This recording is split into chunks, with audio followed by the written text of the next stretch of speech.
Hey guys, it's Sarah, and today I'm going to be doing my November wrap-up. And I read quite a few books in November, some at the very end of November, which was pretty awesome. So I am just going to jump right into it and tell you all of the books, audiobooks, and Kindle books that I have read this month. The first book that I read this month was Solace by Gail Carringer. This is a steampunk fantasy, urban fantasy type setting book, and it follows our main character, Alexia. Isn't that her name? Yeah, Alexia. And Alexia is a soulless being, which in this world is very important. It basically means that whenever a paranormal being touches her, they lose all of their powers.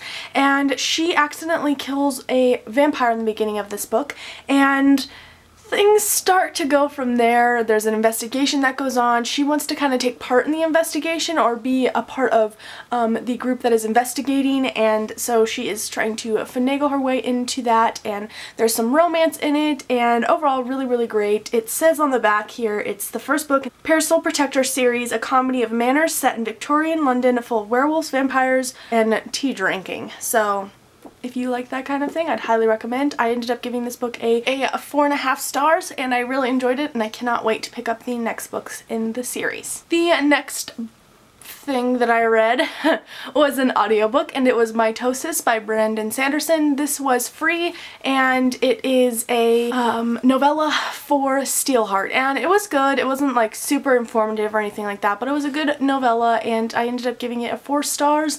Really liked listening to the audiobook, and I'm so excited for Firefight to come out. It comes out next month, and next month being January. The book that I picked up after I read Solace was Collateral by Ellen Hopkins. This was my TBR pick of the month, and it was okay. It wasn't what I was expecting. I ended up giving it a 4 out of 5 stars. It follows this girl and her relationship with a military man and the things that she has to do and go through and things like that were very interesting, and I don't know. I was expecting it to be a little bit more, because there's a lot that you can talk about when it comes to military relationships and marriages, and so I was expecting it to be like, you know, a little bit more and focused on that, but it was kind of just focused on her and how she was dealing with those things, like dealing with him being gone and I don't know, I guess I was expecting it to be more of a collaborative thing, but it was more just focused on her. So yeah, that's why I ended up giving it a 4 out of 5 stars, but I love Ellen Hopkins. The way she writes just amazes me every time I read one of her books. I just can't understand how she writes in such a way where there's barely any words on a page, but you get such a grand story, and so yeah, really like this book. The book that I read after Collateral was Murder of Crows by Anne Bishop. This is a second book in a series, the Others series. The first one is called Written in Red. Ollie Wants My Attention. Yeah, so this is the second book to Written in Red, and it was amazing. I gave Written in Red a 5 out of 5 stars. Just hands down one of the best urban fantasies I've ever read. That's not really saying a lot because I haven't read a lot, but Written in Red was amazing to start with. And Murder of Crows was a great sequel. It was very, how do I say this? It wasn't slow, but it wasn't as action-packed as the first one, which I think was okay, and I really enjoyed what the author did with it. And we learned a lot more about the world and a lot more about, you know, the characters and their relationships and things like that. So and about the overall arcing plot line that's going to happen in the series, or what I'm assuming that's going to happen. So yeah, I really enjoyed this. I gave it a 5 out of 5 stars, and if you don't know what Written in Red is about, it's about this girl who's a blood prophet, and she is on the run, and she finds herself in this thing called the Courtyard, and in this world, the Courtyard is where all of the paranormal beings, or the others, hang out and live, and she finds herself there, and she's kind of a human. She's human with blood prophet abilities, but they don't know that she's a blood prophet, so they take her under their wing, and it's kind of her journey with that. So I'm not going to say much more than that, and I apologize for Ollie being a nuisance, but yes, I gave this a 5 out of 5 stars. The next book that I read was on my Kindle, and it was Rowdy by Jay Cronover. This is the 5th book in the Marked Men series. I'm not going to talk too much about this book because I am doing a recent reads and romance soon, so I will talk more about it in there, but I ended up giving this a 4 out of 5 stars. Really enjoyed it, love the Marked Men series, and cannot wait for the next book, which is going to be Asa's book, I think, hopefully. The book I finished after that was Dragonfly and Amber by Diana Gabaldon. I listened to this on audiobook and it was just phenomenal. I gave it a 5 out of 5 stars. I am in love with this series. This one continues on where the other one left off, but with a twist, so it was very interesting to read, and I really like this series. I really like Outlander, I really liked this one, and I cannot wait to get on to the third one, which should happen very soon. But yeah, I really did like it, and just, I can't really tell you much about it, but Outlander is about, it's a historical fiction romance, and it's about Scotland and the Highlands and the Jacobite armies, and it's just a whole bunch of mixture of things, and really exciting, really good, highly recommend. The book that I read after Dragonfly and Amber was In the Afterlife by Alexandra Bracken. I ended up giving this book a 4 stars, I think. Let me double check. I ended up giving this book a 4 stars, and it kind of disappointed me, I'm not gonna lie. I just did not, I don't know, I guess I have a thing about endings where I want them to be short and quick and simple and easy to read and just kind of give me the conclusion of the story and move on. And this one, there was just a lot of middle part where it was a bunch of scheming and planning and a bunch of just stuff that I just was not interested in. I kind of got that in the first 2 books. I wanted this to just be quick and easy, and it was a lot of scheming and that type of thing, so I struggled with giving it a lower rating, but I liked the ending of the story and I liked how the series ended, and yeah, I really like Alexandra Bracken's writing style, and how dark she can write a story is very interesting, so yeah, I ended up giving it a 4 stars, and I've completed the Darkest Minds trilogy. The next book that I read was another Kindle book, and that is Archer's Voice by Mia Sheridan, and this is another romance novel, and I will be talking about my recent reads in romance, but basically I saw this on the Goodreads, like, best romances of, you know, 2014. It was in that category for when I was voting, which Chris and Ashley had a book, so yeah, that was a no-brainer. But I saw this on there, and I saw a couple of videos on it, and so I was interested in picking it up, and I'm glad I did, and I gave it a 4 stars or 4.5 stars, which is a high rating for me in romance, so 4 stars is pretty average. But yeah, I really enjoyed it, and I highly recommend it. The next book that I read this month was Ronin Rising by Leigh Bardugo. This was our pick for the Reading Adventures Buddy reading pick, and I gave this book a 3 stars. Yeah, again, with the conclusions, there's a lot of middle part that I wasn't interested in. I just was like, get on with it, tell me the ending. And also, the way it ended was not as satisfying as what I wanted. I had some problems with that. I had problems with Alina's character arc in general, and I just overall didn't 100% enjoy the story as much as I enjoyed the other 2, so I gave it a 3 out of 5 stars, and yeah, that is this one. Then I read another novella, and that was Emperor's Soul by Brandon Sanderson. I only read Emperor's Soul. I did not read at least a larger novella, and it was freaking awesome. It was so good. It was so good. It was so good. Best novella I've ever read in my entire life. It was about this girl, and it's set on the planet of Sel, which is the Elantris planet, and basically the magic system there is all about forging stuff, and basically that means that she can rewrite things. Like if something's broken, she can rewrite it. Roster update for the Colts. Jesus, that scared me. Oh, I just got a heart attack.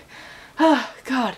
Anyway, so she can rewrite things, so if it's broken, she can fix it, and things like that, and she gets captured by the empire of this world, and their emperor is going to die soon, and so he's conscious but he doesn't have a soul, so she has to rewrite his soul, which is a very hard task, because rewriting someone's soul is just really hard. So it was all about that, and it was about her confinement and learning more about this planet, and the Cosmere implications of it was really interesting, and yeah, really enjoyed it, gave it a 5 out of 5 stars. Then I listened to another audiobook, which was Daughter of the Forest by Juliette Marillier. Really enjoyed this audiobook. 5 out of 5 stars, on my favorite shelf. I loved this book. It was so good. Perfect for a break between Outlander, or Dragonfly and Amber and Voyager. It was just so captivating, and the way Juliette Marillier writes is just amazing. I have a review filmed, so it'll be up shortly, but really enjoyed this, and the audiobook was phenomenal, and just highly recommend this series in general. Or I guess the book. I haven't read the series yet. Don't recommend the series yet. just recommend the first book, of course. Then I read Ender's Game by Orson Scott Card. This was my buddy reading pick for the month, and I gave this book a 3 out of 5 stars. I wasn't totally sold. It's more of a personal issue for me, but I did dock it stars because of it. I think that the content was really cool. Like the whole war thing was cool, and the whole spaceship type thing was really cool. The science fiction aspects were really awesome. But I'm not a huge fan of kids and games. Like, for whatever reason, it's just one of those things that I do not appreciate and I do not like to read. Like, Goblet of Fire is my least favorite Harry Potter. I hate Hunger Games. It's not something I really like. Sorry, I don't mean to say I hate Hunger Games. Well, Sarah, not hate. Hate is a strong word, but I dislike Hunger Games. And it's just one of those plot devices that I don't like, and this featured a lot of that. So I had to give it a lower rating just because of that reason. But overall, I did enjoy the story, and I won't continue on with the series, but I will read more science fiction. I'm really excited to continue in this genre, and yeah, I'm just really excited okay. The next book that I read was The Last Argument of Kings by Joe Abercrombie. This is the 3rd book in the First Law trilogy, and Lindsay and I have completed our first trilogy. Yay! Actually, yeah, yay. Our first trilogy that we started finished together, because some of them, like, we've read, but this is the first one that we've read all the books to so far, so really exciting. And yeah, this is, like I said, a 3rd book, and so I can't talk much about it, but I ended up giving this a 4 out of 5 stars. As a conclusion, it was a good ending. I think it's setting up for the next standalones in the series, so I'm definitely going to be picking those up. But overall, I was satisfied with it. There's some things that kind of, I don't know, I think I gave this actually a 4.5 stars. It was something about it just wasn't totally, I just wasn't sold, and I think a lot of that's because how dark it is. It is very dark, and the characters are all really messed up in the head, and I think that for me, that content is just hard for me to get through and read and, you know, enjoy, but also I'm so interested in it and captivated by it that I do enjoy it. So yeah, I ended up giving it a 4.5 stars, but I did like it, and I recommend this series, especially if you if you're wanting to get into grimdark fantasy. Highly recommend this series. It is so interesting, and Joe Abercrombie has just such a way of writing. That's the best way I can explain it. He just can write really well. So yep, really enjoyed this, and I cannot wait to get on to the next standalone books in this series. Well, I guess world, it's not a series. And the last book that I finished this month was Ignite by Lily Paradis. I was sent this book for an honest review, and I don't know if I'm going to review it on my channel. I kind of talked about it on Goodreads a little bit already, and I don't know. Okay, so let me just tell you what this book's about. This was about Lauren Lindsay, and she is 21, and her dad passed away about 4 or 5 years ago. Was it 6 years ago? I don't know, whatever. Her dad passed away when she was younger, and then when we meet her, her stepmom passes away, and so she inherits her stepmom's kids. And so then she meets this guy, and this guy is just really nice, and he's friends with the family, and so he's always around and helping out, and they kind of have a weird relationship, and yeah, it's kind of what it's about. And I don't know, I don't want to do a full review on it because I gave it a 2 out of 5 stars, and I don't like doing negative reviews, especially because Lily Paradis was so nice and sweet to send this to me, and she sent it to me signed, and I don't want to bash her, or you know what I mean, I really respect her as an author and as a person,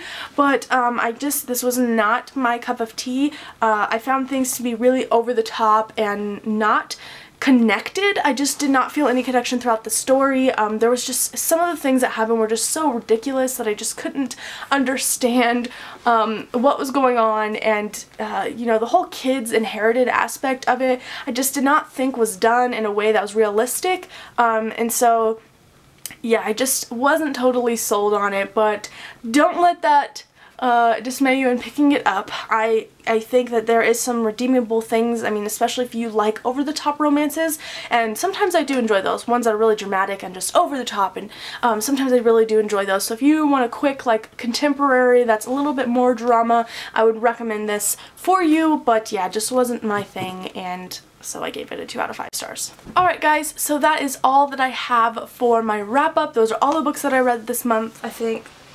Yeah, I checked. Yeah. All the books that I read this month. Ow, my whole leg is asleep. And I really enjoyed my books, most of them anyway. But yeah, let me know what you guys read this month, or if you have done a wrap up, link it down below and I will go watch it. But I hope you guys had a great reading month, and I hope you're doing very well, and let me know some of your thoughts on these books if you have any. And yeah, that's all I really have to say. Thanks so much for watching. I hope you enjoyed it. Have a great day, and I will see you in the next one. Bye!